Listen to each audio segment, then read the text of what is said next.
Have you ever noticed how strange life can feel sometimes?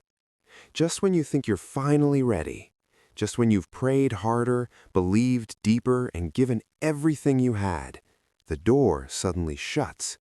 You fast, you pray, you stay faithful, and still the answer is no. Meanwhile, everyone around you seems to be moving forward, and you're standing still, wondering if God even sees you anymore.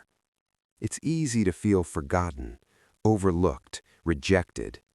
But what if it's not rejection at all? What if God's no is actually a redirection? What if what feels like everything falling apart is actually everything falling into place?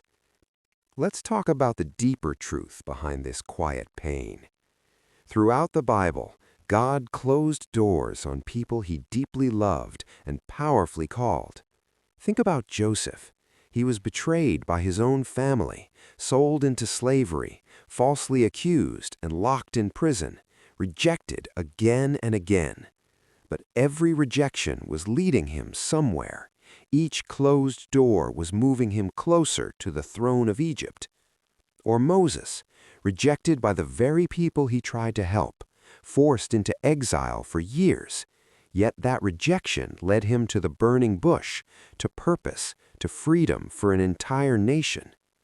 Even Jesus, despised, rejected, and crucified, was walking the path of ultimate purpose. So rejection doesn't mean you're unworthy. Sometimes it means you're chosen. If you feel pushed aside, left out, or forgotten, you're not being rejected, you're being reshaped. But why does it hurt so much? Why would God allow this? Here are some powerful reasons rejection may actually be part of His plan. First, God may be protecting you from what you cannot see. You wanted that relationship, that job, that opportunity, but God sees the full road ahead. He sees the pain, the trap, the heartbreak, and sometimes His protection feels like rejection, even when it breaks your heart. Second, God may be preparing you for something greater. If He gave you what you wanted too soon, it might overwhelm you.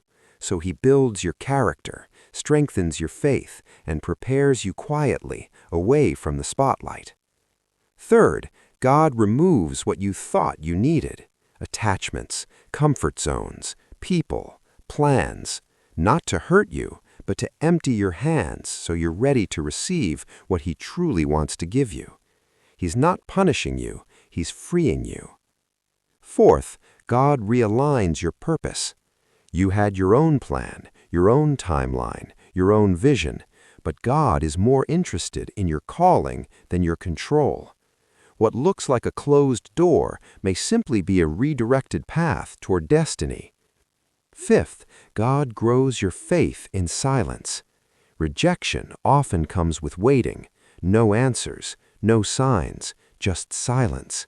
But that silence teaches you to walk by faith, not by feelings. It's where trust is built. And finally, sometimes God sets you apart. You're not rejected because you're unworthy, but because you're too valuable to stay where you were. Rejection, in this case, is elevation in disguise. One day, what hurts today will make sense. What feels like rejection now will look like protection later. God never wastes pain. He never closes a door without purpose, and He never redirects without a destination. You are not behind. You are not forgotten. You are being prepared for something greater. The question is, will you release what hurt you so you can step into what God is preparing for you? And if staying consistent in God's Word feels hard, you're not alone. That's why I created a printable Bible study guide to help bring clarity, focus, and consistency. You'll find the link in the description. Take a breath. Trust the process. God is still working.